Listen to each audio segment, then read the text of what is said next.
যেহেতু আপনারা বলছেন 11 দলীয় জোট, এই পার্টি না আসার কারণ কি, এর মাধ্যমে আপনাদের জোটে ভাঙনের আভাস কিনা? আরেকটা পার্টি আমাদের সাথে সূচনায় ছিল, এখানে দেখা যাচ্ছে না তারা এটা জোটে ভাঙনের কোনো ব্যাপার কিনা। তারা নিজেদের নিয়ে আরো বোঝাপড়া করছেন, তাদের সাথে আমাদের নিয়মিত যোগাযোগ আছে। তারা চূড়ান্ত সিদ্ধান্ত জানাবেন, আমরা আশা করি তারা আমাদের সাথে থাকবেন ইনশাআল্লাহ। ওয়ান বক্স পলিসিটা আসলে কিভাবে করবে তাহলে এই জোট যদি ভেঙে যায়? জোট ভাঙবে না, জোট তো ভাঙে নাই, জোট তো আছে। সেই জোটে হয়তো বা ধরেন কোনো একটা পার্টিকুলার দল তাদের যে কোনো কারণেই হোক তারা একমত হইল না, এর মাধ্যমে তো জোট ভাঙবে না। আর এটা আরেকটা জিনিস আমরা ক্লিয়ার করি, আমরা কিন্তু কখনো জোট বলি নাই।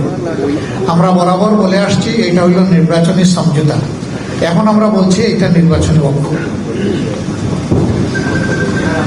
জি, এরপরে আর কারো কোনো প্রশ্ন?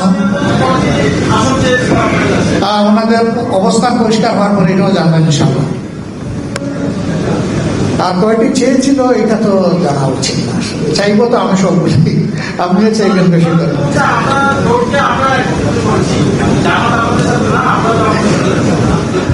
আমরা সবাই সবার সাথে আছি।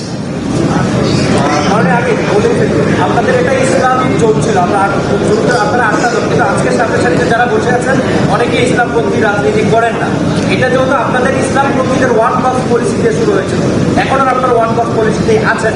প্রশ্ন হচ্ছে এখন কি আপনারা ইসলামপন্থীদের ওয়ান বক্স পলিসি করবেন নাকি আপনাদের এখন? দেখেন, সঠিক না পুরাপুরি। আমরা সব ধরনের দল নিয়েছিলাম, জাগপা ইসলামিক দল না, বিডিপি ইসলামী দল না, তারা তো শুরু থেকেই ছিলেন। আমরা মূল থেকে যেভাবে ছিলাম, জাস্ট এটার এক্সটেনশন হয়েছে, এর বেশি কিছু হয়নি।